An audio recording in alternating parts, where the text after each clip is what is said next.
This evening we're at the old home of Leyton Wingate Football Club, established a long time ago, one of the oldest clubs in London.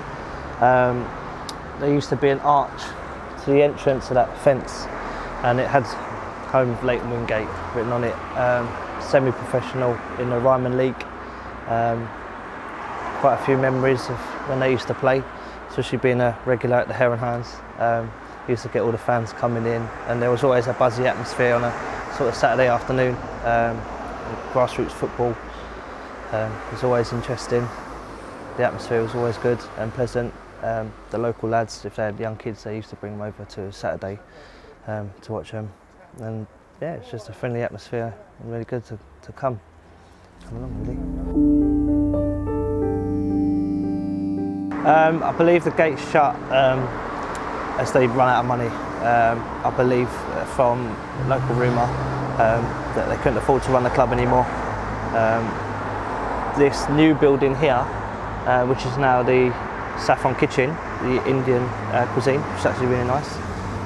Used to be a nightclub, used to be called the E10 nightclub, and I was a resident DJ there on a Friday, Saturday night. They used to have the Starlight Suite upstairs, which used to be a nightclub, and downstairs there were 2 bars. A lot of money went into that. The owner of the football club used to run the club as well as the football. And I don't think the team itself were doing very well at the time. A lot of players were leaving. There was some dispute within the club that I'm not really familiar with personally. And the club kind of folded after that. After a couple of years, they couldn't afford to run it, which is a shame, really. The stands at the back there, which are kind of in disrepair, they used to hold a couple of the actual old Wembley Stadium seats, which is an interesting fact. The chairman bought a couple, so the home dugout, and I think the away one as well, used to have the original Wembley Stadium seats when it got demolished. The room there, the white room sort of thing, that used to be called, affectionately known as the Shed. That used to be sort of the social club bit for the supporters to go in and watch football. When the club bit closed down, that bit was open for a little while. We used to hold parties and stuff in there, myself and a couple of friends. If you go inside, once you're through the turnstiles, to the left, I remember the Tea Hut. Kelly used to run that. It's all come back to me now. Kelly used to run that. And her partner Craig was one of the groundsmen with Aidan. They kept the pitch looking really good. But yeah, it was your average burger fan. It was naughty, fried onions and proper tea, builder's tea, and all at a cracking price, so couldn't go wrong with that. AFC Wimbledon come down a couple of times, and I think they played here, and they brought a huge following. I mean, Rita and Malcolm, they were sort of underwhelmed behind the bar with the staff, but they managed, and they drank a lot of beer that day. So that was probably the best atmosphere game that I've seen. I think it was AFC Wimbledon.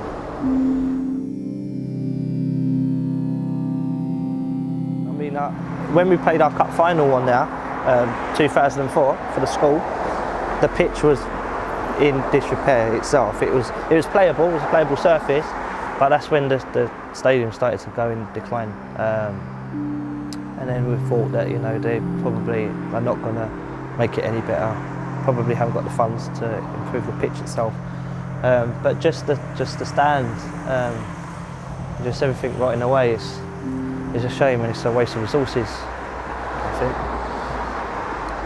And it's also history, like I mentioned, the seats. The seats have probably gone, the Wembley seats. Someone might have took them, but the pitch itself it's a waste of land, so you can just imagine someone just getting some benefit out of it by kicking a ball into the goal there.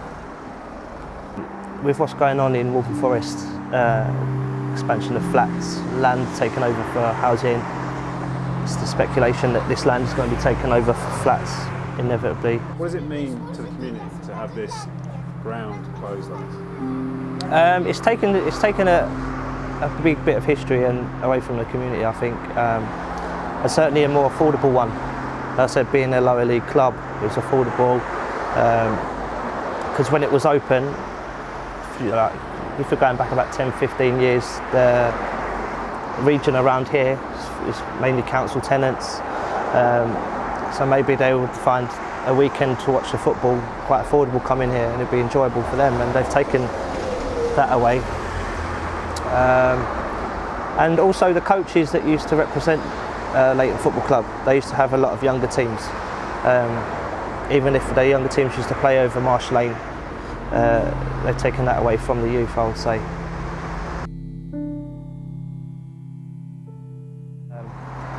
Then I remember going into that entrance there where the right bit is. You've got the sort of the chairman's office, and it had a wooden sort of big plaque of all the different top players of the season written there. I don't know if it's still there now, and it was going back to 100 odd years since how long this club's been here.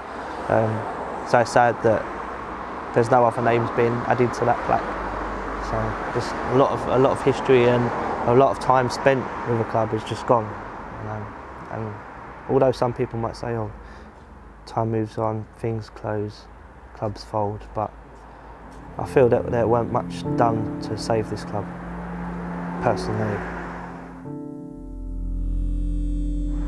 Any chance of this club being revived again? I would love to see it. But I think they'd probably need a lot of money and a lot of research. If I had the money, I'd love to love to sort of regenerate a new breed of Leyton Wingate Football Club.